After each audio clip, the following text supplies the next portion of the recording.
Shared Prosperity Vision 2030 to propel nation forward.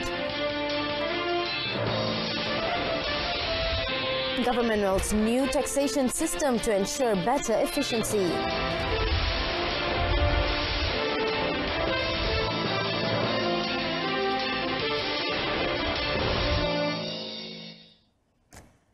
Hello and good evening. I'm Cynthia Arthur. You're watching News On 2. Prime Minister Tun Dr. Mahathir Mohamad today launched Shared Prosperity Vision 2030, SPV 2030, outlining the government's plans for the future. He said SPV 2030 is scheduled to run from 2021 to 2030. SPV 2030, the Premier said, aimed at achieving fairer economic distribution while adding value to the economy, making Malaysia attractive once more to foreign investors. Tun Dr. Mahathir said SPV 2030 is a continuation of the previous vision and was improved according to current situation to meet expectations over the next 10 years. It was drafted by the Institute Masa Depan Malaysia and introduced during the presentation of the 11th Malaysia Plan last year. The draft was improved from time to time before it was approved by the Cabinet on 18th September 2019. Wawasan akan diterjemahkan kepada strategi dan tindakan yang akan dijajarkan dalam rancangan Malaysia ke-12 yang akan diumumkan pada tahun hadapan. Wawasan ini akan dimulakan seiring dengan belanjawan kemakmuran bersama 2020 yang akan diumumkan tidak lama lagi. The vision is expected to be fully implemented during the 12th and 13th Malaysian plans. The restructuring of the business and industrial ecosystems is one of the 7 strategic pillars contained in the Shared Prosperity Vision 2030 book published by the Ministry of Economic Affairs, which outlined 14 proposed strategies to achieve advanced nation status. Launched by the Prime Minister today, the SPV 2030 book stated that while Malaysia's economic growth is still strong and promising, there is still a lot of improvement to be made.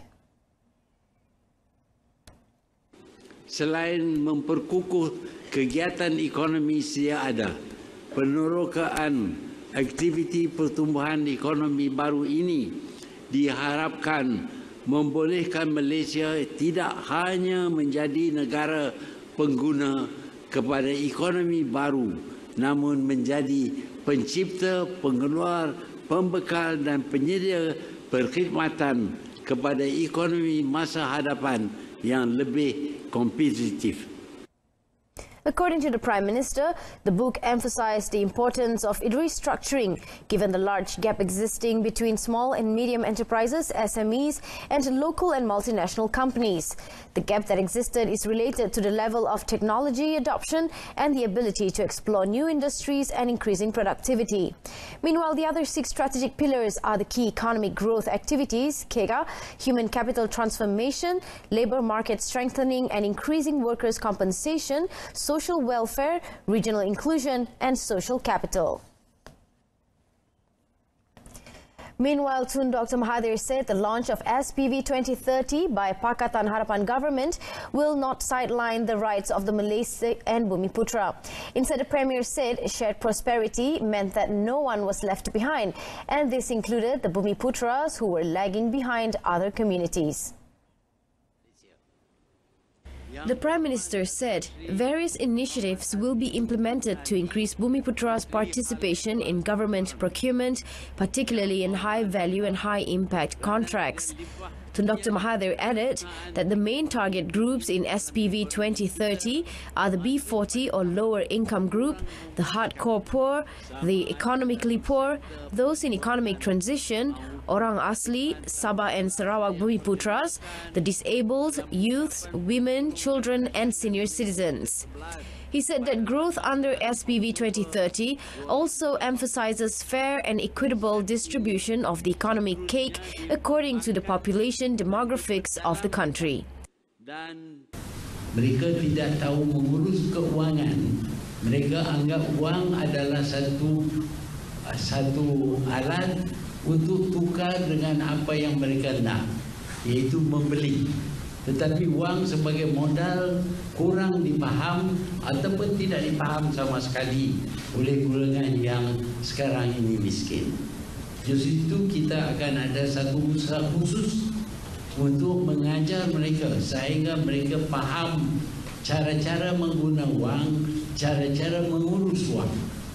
Tun Dr. Mahathir also said the government will introduce a scheme which will allow the B40 group to participate in small-scale businesses that only requires a minimum cost to manage. On another matter, Tun Dr. Mahathir said the government is looking to improve the current taxation system to ensure better efficiency. The Prime Minister, however, stressed that any new taxes introduced would not be burdensome to the rakyat. Tun Dr. Mahathir said in the past the tax system that was implemented was not done properly and therefore many escaped from having to pay taxes. Dan kita akan ada agensi cukai pendapatan umpamanya akan diperkemaskan. Juga kita mungkin terpaksa memperkenalkan cukai-cukai yang baru yang tidak terlalu membebankan rakyat. Ini tidak ada usaha yang bersungguh-sungguh. The Premier was met after the launch of the Shared Prosperity Vision 2030 today. Tun Dr. Mahathir, however, did not elaborate or said if the new taxes would see the reintroduction of the Goods and Services Tax (GST). He made the remarks in response to a reporter's question on how the government planned to gauge the people's opinion on the possibility of reviving the GST. Meanwhile, the Home Minister and Chairman of Institute Masa Depan Malaysia, MASA, Tan Sri Muhyiddin Mohamed Yassin, said all strategies and initiatives under SPV 2030 are capable of boosting the nation's economic growth rapidly and increase the country's competitiveness. Unlike the previous economic policies that looked at economic disparities based on ethnicity and race, SPV 2030 looks at the issue from a wider and more comprehensive perspective, encompassing income classes, territories and supply chains. While delivering his keynote address at the launch of SPV 2030, Tan Sri Muhyiddin said efforts to distribute the country's economic cake fairly and justly to the people must be done in line with efforts to boost economic growth and enhance the country's competitiveness. He also said SPV 2030 provided a new platform for Malaysia to enhance its economic achievement and fulfill the people's desire for a good quality life. Various efforts will be made by the government to increase the people's income, which will enable every household to achieve a decent living condition. The Home Minister also added that the people will have access to quality health services, education and basic amenities, a clean, prosperous and harmonious living environment, as well as benefit from the government's commitment to good governance. Tan Sri Muhyiddin added that a gradual monitoring system should be established to ensure the success of each initiative carried out under the core and key strategies of SPV 2030 within 10 years. The Health Ministry has welcomed the effort made by Communications and Multimedia Minister Gobind Singh Deo, who wanted to stop the online sales and promotion of electronic cigarettes and vape. Deputy Health Minister Dr. Lee Boon Chye said the ministry has always looked for ways to work with the Malaysian Communications and Multimedia Commission (MCMC) to curb the sales of vape liquid that contains nicotine, as it is prohibited under the Poisons Act 1952. Speaking to reporters after the launch of a special needs seminar in Ipoh, Dr. Lee said this is a continuous effort that aims to maintain the general public's health and protect children from getting involved in unhealthy activities.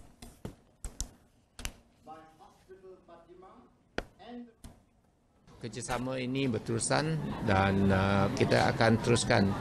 Dan segala usaha yang dibuat oleh MCMC memang kita alur-alurkan supaya penjualan vape ini tidak berleluasa, khususnya di kalangan kanak-kanak yang nampaknya menjadi sasaran buat sementara.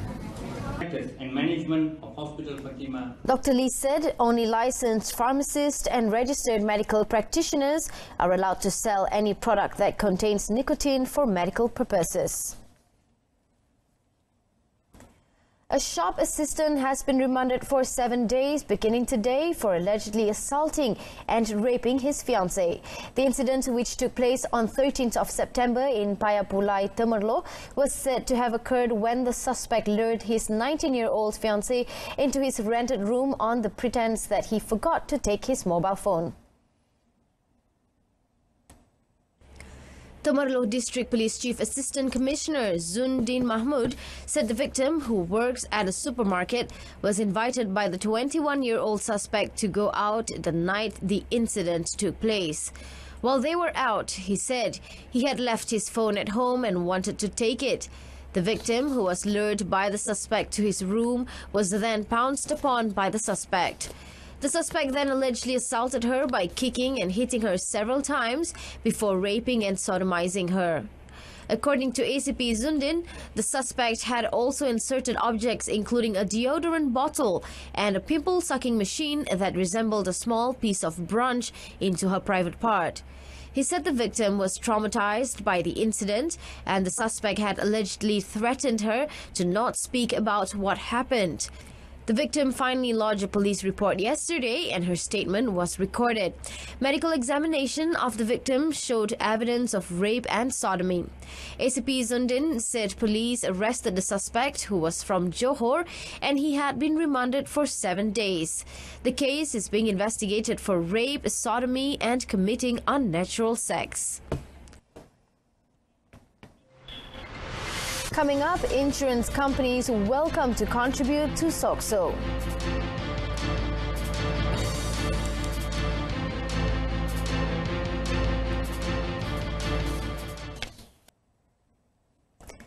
The Yang di-Pertuan Agong Al-Sultan Abdullah Riayatuddin Al-Mustafa Billah Shah today called on University Technology Mara UiTM and other institutions of higher learning to educate its students with the values embedded in the Rukun Negara, the national precept launched in 1970.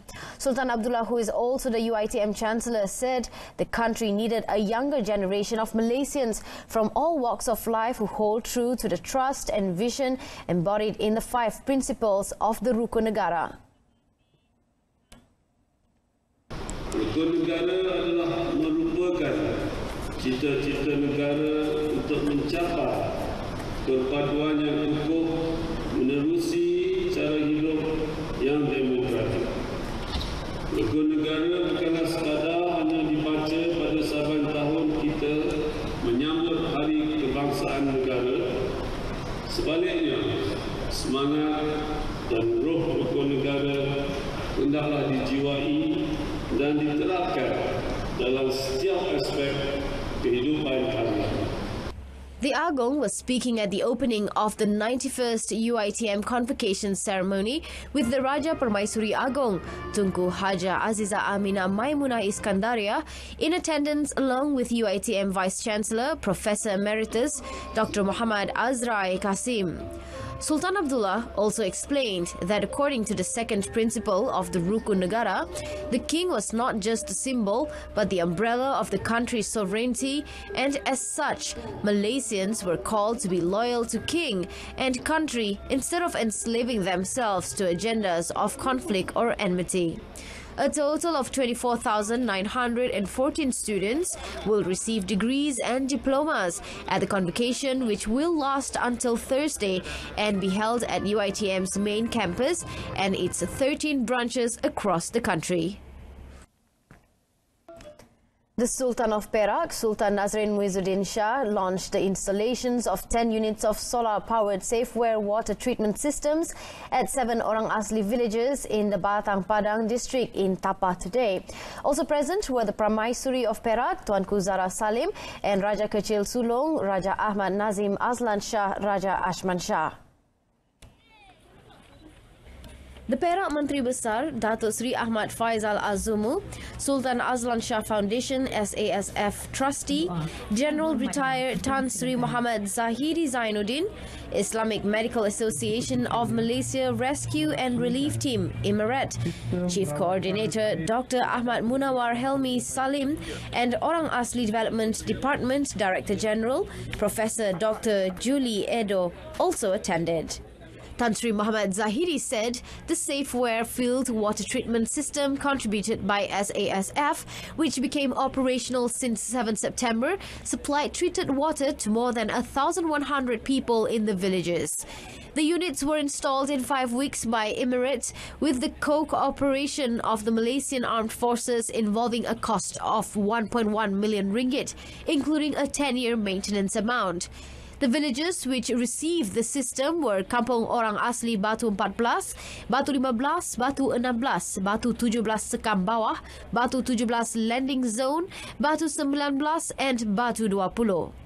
Other than in the interior of Kelantan and Johor, the system had been installed at the Rohingya refugee camp, at the Cox's Bazar, Bangladesh, and 4 villages and temporary shelters for the quake victims in Palu, Sulawesi. The Human Resources Ministry welcomes any insurance company wanting to contribute to the Social Security Organisation, SOCSO. Human Resource Minister M. Kulasegaran, however, said that it could only be done if a large number of insurance agents and consultants contribute to ensure that SOCSO does not suffer any losses. The reason is, when we have a certain percentage, the risk is very high. Risk is high. If there are 100 people, only 10 people join, then these are the risk people. The 90 people must also be covered so that we can cover for everybody, and SOCSO will not run at a loss. So we want the coverage to be open. We are willing to open coverage to everybody. We are also willing to extend to Suri Rumah very soon. But we want many people to join together. My dream is everybody in the country is covered by SOCSO one day. Kulasegaran said this after opening the 2019 North Zone Occupational Safety and Health Seminar at the Industrial Training Institute, which was also attended by the Department of Occupational Safety and Health DOSH Director General Omar Matpia in Ipoh Perak today. Kulasegaran was commenting on the essence of a dialogue with 500 Zurich and Takaful Insurance Group agents held yesterday, where some of the insurance consultants expressed their desire to contribute to SOCSO. He said he dreamed of seeing all classes of workers in the country contribute to SOCSO for proper protection in case of disaster, and that it should be extended to fields of work that are not covered, including housewives and the unemployed. Hong Kong ban on masks sparks violent clashes, rail shutdown, that and more coming up in our foreign segment.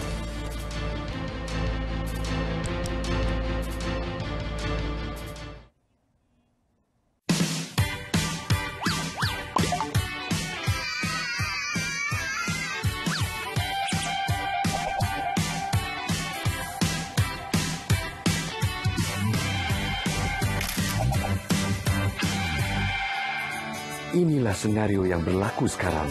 Kanak-kanak dan remaja berumur antara 5 hingga 17 tahun perlu aktif sekurang-kurangnya 60 minit sehari. Pilihan di tangan anda. Jom aktif!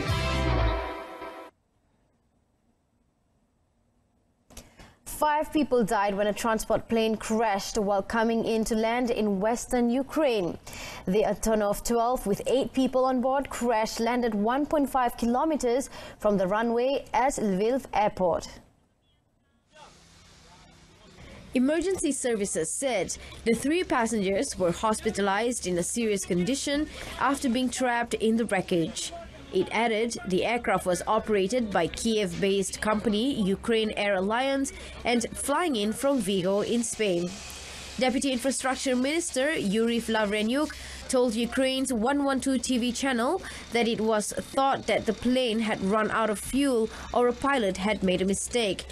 The emergency services also posted a picture of the plane with one wing ripped off.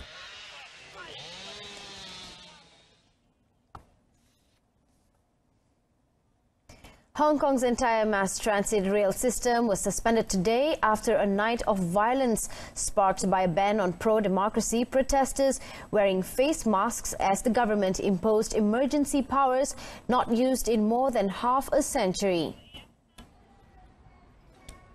The ban was aimed at quelling nearly 4 months of unrest, but instead sparked widespread clashes and vows of defiance, with a 14-year-old boy reportedly shot and wounded. Chief Executive Carrie Lam said she made the order under the Emergency Regulations Ordinances, a sweeping colonial-era provision that allows her to bypass the legislature and make any law during a time of emergency or public danger. Widespread protests immediately broke out across Hong Kong. Large crowds of mostly office workers blocked roads in the heart of the commercial district.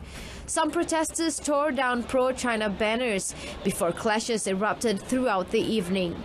Police used tear gas in multiple locations to disperse protesters who had taken over roads, vandalized subway stations, set street fires and trashed pro-China businesses.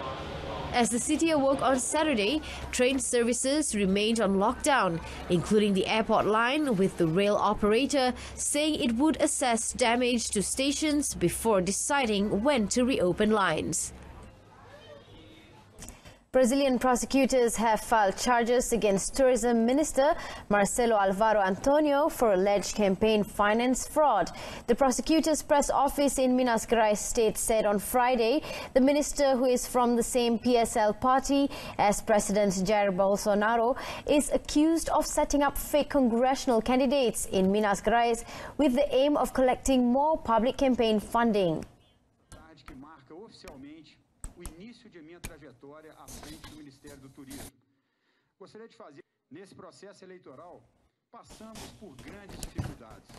Entre elas, o lamentável atentado sofrido então pelo candidato à presidência.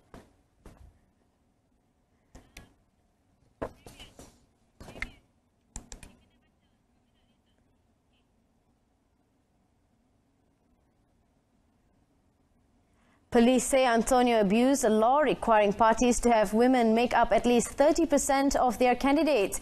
Testimonies suggest many women on the far-right party slate were basically fake candidates who received no campaign funds or promotion. Police said some received small amounts and then had to return them to party coffers. The minister has denied any wrongdoing since the first of many complaints about the issue appeared in March.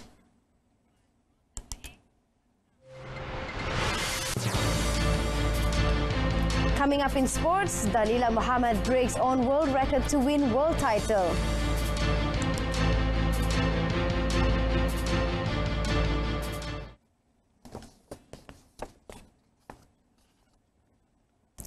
Johor Darul Ta'zim JDT2 are only one step away from lifting the 2019 Challenge Cup when they defeated UKM FC 1-0 in the first leg final at Pasir Gudang Municipal Stadium last night. Nonetheless, it was a hard-fought victory for Irvin Boban's boys. JDT's two import striker from Lebanon, Mohamed Gadar, was not lethal as his attempts failed to find the net in the first half. In the second half, JDT2 began to find their rhythm, and in the 63rd minute, a lapse by UKM saw Mohamed Amirul Hadi Zainal pouncing on a loose ball to score. Stunned by the goal, UKM FC launched several attacks to find the equalizer but failed, and the score remained 1-0 at the end of play. The second leg final to determine the eventual winners will be held at Kuala Lumpur Football Stadium on the 12th of October.